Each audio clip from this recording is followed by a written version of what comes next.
आप सभी को जय मसीह की द बाइबल पोर्शन में आपका स्वागत है।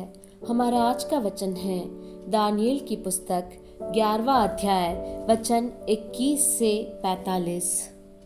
उसके स्थान में एक तुच्छ मनुष्य उठेगा जिसकी राज प्रतिष्ठा पहले तो न होगी, तो भी वह चैन के समय आकर चिकनी चुपड़ी बातों के द्वारा राज्य को प्राप्त करेगा।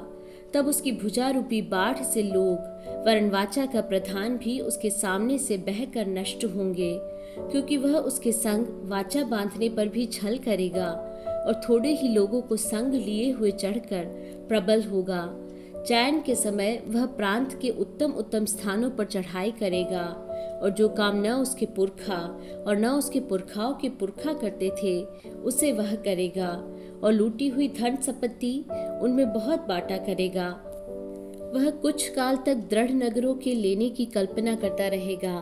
तब वह दक्षिण देश के राजा के विरुद्ध बड़ी सेना लिए हुए अपने बल और हियाव को बढ़ाएगा, और दक्षिण देश का राजा अत्यंत बड़ी और सामर्थी सेना लिए हुए युद्ध तो करेगा, परंतु ठहर न सकेगा, क्योंकि लोग उसके विरुद्ध कल्पना करेंगे। उसके भोजन के खाने वाले भी उसको हरवाएंगे, और यद्यपि उसकी सेना बाढ़ के समान चढ़ेगी, तो भी उसके बहुत से लोग मर मिटेंगे। तब उन दोनों राजाओं के मन बुराई करने में लगेंगे, यहाँ तक कि वे एक ही मेज पर बैठे हुए आपस में झूठ बोलेंगे, परंतु इससे कुछ बन न पड़ेगा, क्योंकि इन सब बातों का अंत नियत ही समय में होने वाला है। तब उत्तर देश का राजा बड़ी लूट लिए हुए अपने देश को लौटेगा, और उसका मन पवित्र वाचा के विरुद्ध उभरेगा, और वह अपनी इच्छा पूरी करके अपने देश को लौट जाएगा। नियत समय पर वह फिर दक्षिण देश की ओर जाएगा, परंतु उस पिछली बार के समान इस बार उसका वश न चलेगा, क्योंकि कित्तियों के जहाज उसके विरुद्ध आएंगे, और वह उदास होकर लौटेगा और पवित्र वाचा पर चिढ़कर अपनी इच्छा पूरी करेगा। वह लौटकर पवित्र वाचा के तोड़ने वालों की सुधि लेगा। तब उसके सहायक खड़े होकर दृढ़ पवित्र स्थान को अपवित्र करेंगे और नित्य होम बलि को बंद करेंगे।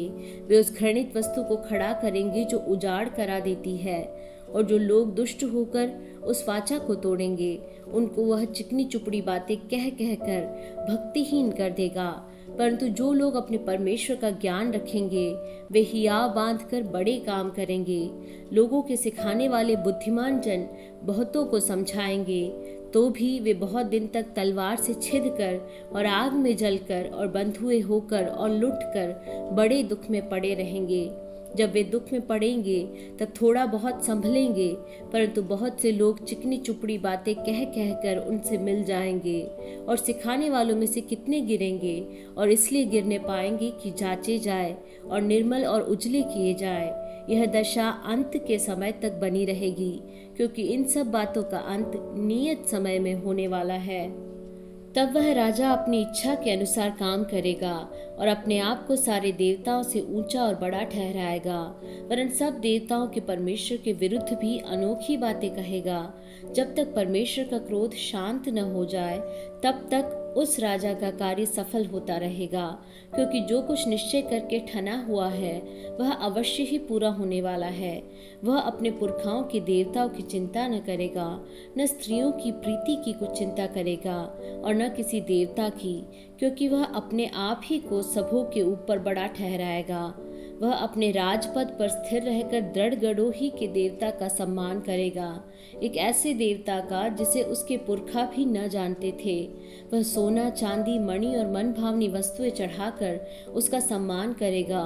उस पराये देवता के सहारे वह अति दृढ़ गढ़ों से लड़ेगा, और जो कोई उसको माने उसे वह बड़ी प्रतिष्ठा देगा। ऐसे लोगों को वह बहुतों के ऊपर प्रभुता देगा और अपने लाभ के लिए अपने देश की भूमि को बांट देगा। अंत के समय दक्षिण देश का राजा उसको सींग मारने लगेगा, परंतु उत्तर देश का राजा उस पर बवंडर के समान बहुत से रथ सवार और जहाज लेकर चढ़ाई करेगा।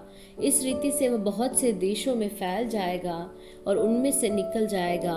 वह शिरोमणि देश में भी आएगा और बहुत से देश उजड़ जाएंगे, परंतु एदोमी, मोआबी और मुख्य मुख्य अम्मोनी आदि जातियों के देश उसके हाथ से बच जाएंगे। वह कई देशों पर हाथ बढ़ाएगा और मिस्र देश भी न बचेगा, वह मिस्र के सोने चांदी के खजानों और सब मनभावनी वस्तुओं का स्वामी हो जाएगा, और लूबी और कूशी लोग भी उसके पीछे हुलेंगे। उसी समय वह पूरब और उत्तर दिशाओं से समाचार सुनकर घबराएगा और बड़े क्रोध में आकर बहुतों का सत्यानाश करने के लिए निकलेगा। वह दोनों समुद्रों के बीच पवित्र शिरोमणि पर्वत के पास अपना राजकीय तंबू खड़ा कराएगा। इतना करने पर भी उसका अंत आ जाएगा और कोई उसका सहायक न रहेगा।